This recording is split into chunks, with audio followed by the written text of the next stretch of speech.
Hey, topic analyze math and history, and we're going to explain why you can't divide by 0. So, in this video, we're going to prove why we can't divide by 0. So, when you come up with a number like 4 divided by 0, if you're in high school or possibly middle school, you would call it undefined, which means that when you divide by 0, it hasn't been defined what number you get and why. But today, we're going to explain simply why we can't divide by 0. When you divide, you usually put them into groups, and that's what division is actually all about. You probably learned this in elementary school. Division is when you try to put things into groups. Like there are 10 kids with 5 seats in each car. How many cars needed? 2 cars, because 10 divided by 5 is 2. But there is an observation that we can make about division.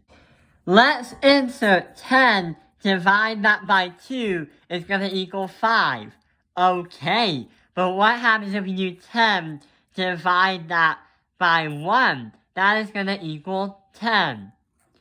What if we do 10 divided by 0.1? That will bring us to 100.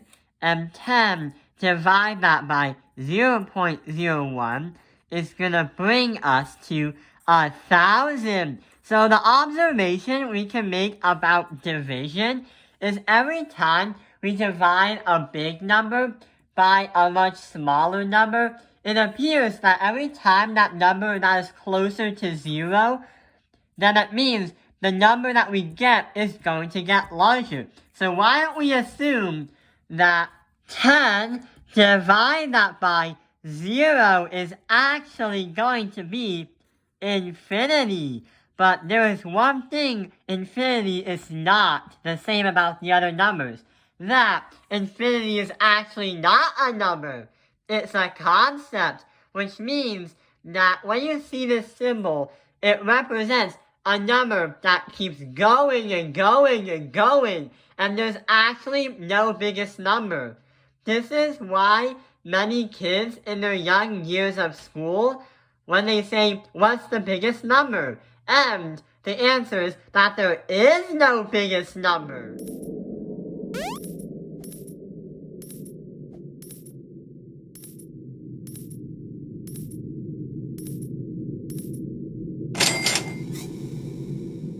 So that is the definition of infinity.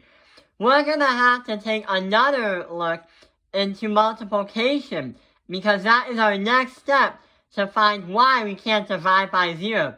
And we're going to look at the multiplicative inverse, because we're going to see if every number has another number that can be multiplied to get to the same answer. Because we can say that 2 multiply that by 4 is going to bring us to 8. But how are we going to get the multiplicative inverse? The thing is, we have to get an answer back to 2. So we're going to say 8 multiply that by 1 over 4 is going to bring us back to 2.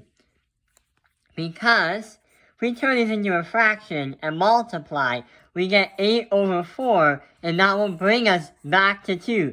So what we're going to say, that if we're checking every number for a multiplicative inverse, it's saying that 4 and 1 over 4 is going to be working, because 1 over 4 is the multiplicative inverse, or 9 and 1 over 9. The reason why is what happens if you have a fraction of 1 over 5, but you want to try and get it to 1. That is going to be a problem. So what we're going to have to do is use 5, because if you want to get that fraction to 1, we use a whole number of 5 to drive it to 1, because 1 over 5 is a fraction, and a fraction is what you call a part of 1. not equal to 1, but it's part of something.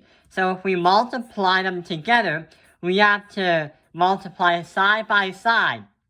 So 5 multiplied by 1 is 5, and 1 multiplied by 5 is 5. And when we simplify that by 5 over 5, or 5 divided by 5, we're going to get 1. So the question is, does it work with 0? Let's check. So if it even happened, is 0 and 1 over 0 going to work? Let's see. So let's put 1 over 0 on the piece of paper and multiply that by 0. Does it bring us to 1? If we both multiply, the problem is, when you multiply anything by 0, it stays a 0. That's what many kids get incorrect when they do fact fluencies, is they think that when you multiply by 0, you get that number that you multiplied, like 9 or 1. So that's a common error. 0 multiplied by 1 is going to be 0. And 1 multiplied by 0 is still going to be 0. So 0 is not equal to 1. So we're going to say that 0 cannot work as a multiplicative inverse. It is not going to work. But does it bring us to 1 if we add the number infinity inside? Because in the first part of the video, we said and we assumed that anything divided by 0 is going to equal infinity. So we're going to say, does having 0 multiply infinity equal 1? And we're going to find out if that works. So we're going to write the equation 0 multiply that by infinity equals 1, which we can't really solve because we don't know what infinity is. And earlier, we said infinity is actually a concept, not a number. But what happens if we try to expect the number 2 if we double this? So we're going to write 0 plus 0 in parentheses, and we have to multiply that by infinity plus infinity in parentheses, because we're trying to expect the number 2.